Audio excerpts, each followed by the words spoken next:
Vamos às informações políticas do dia. Ari Matheus Souza já está aqui conosco. Ari, o prefeito Romero Rodrigues vai ter dificuldades para ampliar o PSD no curto prazo aqui em Campina Grande? Parece que sim. Boa noite, Anchieta. Boa noite, Mônica. Boa noite, telespectador.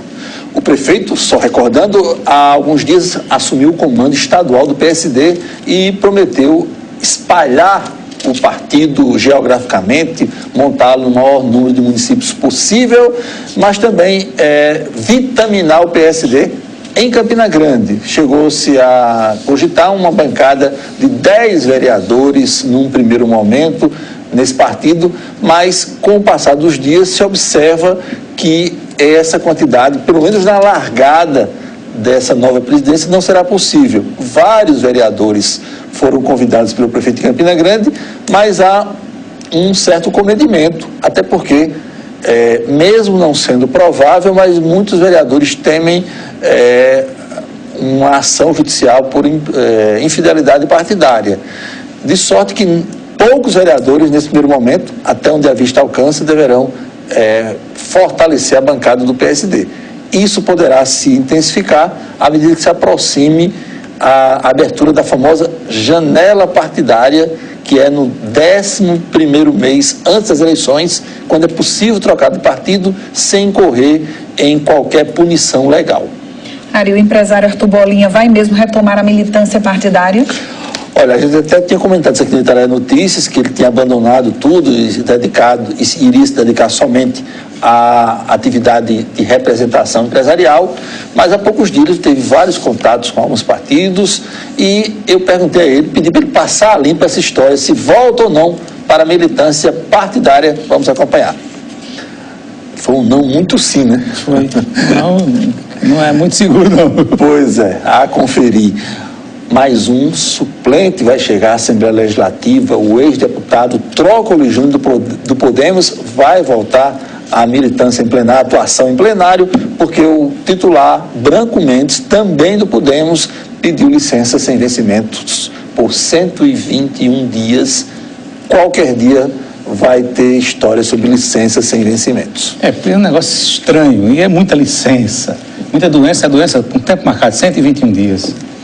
Olha, hoje é dia de Ideia Livre aqui na TV Itararé. A entrevistada será a economista Laudiceia Araújo. O programa começa depois do Jornal da Cultura. A pauta, Ari Matheus. A crise econômica. O país está travado, a sua economia patinando, níveis preocupantes de desemprego, reformas andando numa marcha muito lenta. Essa conjuntura adversa que enfrentamos cumulativamente há 5 anos é a pauta principal do Ideia de hoje. Muito bem.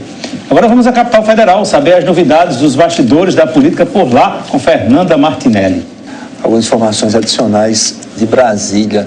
O Senado convocou o ex-juiz e ministro Sérgio Moro para prestar depoimento e esclarecimentos sobre o vazamento de conversas dele através de redes sociais com o procurador da República, Deltan Dallagnol. Está marcado, inclusive, já esse depoimento para o dia 19, semana que vem.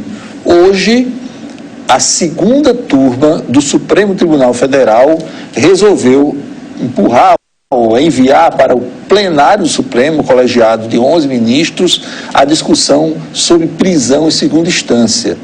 É uma discussão conceitual, mas que nesse momento tem o figurino do ex-presidente Lula.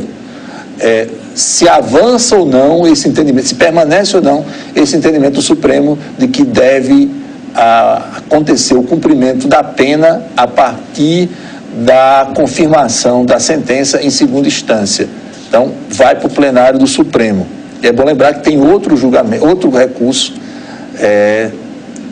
em relação ao ex-presidente Lula, também tramitando no Superior Tribunal de Justiça. Dia 25 próximo, no Supremo, deverá ser apreciada a suspeição levantada há algum tempo pela defesa do ex-presidente Lula em relação ao juiz Sérgio Moro. E vai ser um julgamento certamente barulhento em função desses fatos recentes e em função da sabida discordância pública do relator desse caso, que é o ministro Gilmar Mendes, com o juiz Sérgio Moro. Há muito tempo eles trocam indiretamente farpas, mas por uma circunstância histórica Gilmar Mendes é o relator desse processo em relação a Sérgio Moro. E tomara, Ari, que não julguem essa história pensando simplesmente no ex-presidente Lula. Essa questão é muito séria, essa questão de prisão em segunda instância, né? Eu não sou nenhum especialista, mas a gente, se querem soltar o ex-presidente Lula, que soltem, tem muitos meios de soltar. Agora, tem recursos personalizados. Exatamente. Agora, tem o senso dele, né? Se você for favorecer o presidente Lula numa decisão dessa, aí vai a reboque figuras como Eduardo Cunha, como Zé Disseu e como outros corruptos que a gente sabe que estão aí na cadeia, né?